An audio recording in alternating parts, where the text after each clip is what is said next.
ख्वाब बड़ा रखना है।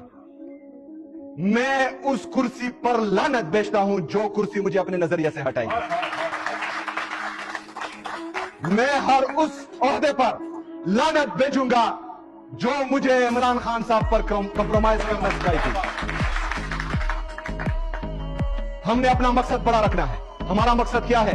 पाकिस्तान में हकीकी आजादी, आईन और कानून की बालादस्ती, पाकिस्तान में आजाद अदलिया की बहाली, पाकिस्तान में आजाद मीडिया की बहाली, पाकिस्तान में हकीकी जमहूरियत। इसके लिए हमने लड़ना भी है, जीना भी है और मरना भी है इंशाअल्लाह ताला। इसमें आप लोगों की मेहनत की जरूरत है कि जिस तरह मेरे लीडर मेरे कहा जनाब इमरान खान साहब का फरमान आ चुका है कि हमने स्ट्रीट मूवमेंट की तैयारी पकड़नी है, तो आप सबने इसके लिए तैयार रहना है, इसके लिए मोबिलाइजेशन करनी है। जो हमारे एमपीएस हैं, एमएनएस हैं, उन्होंने भी अपने हल्के में मोबिलाइजेशन करनी है और जो हमारे सुदूर हैं पार्टी तंजीम के हमारे जो दोस्त हैं, उन्होंने भी मोबिलाइजेशन करनी है।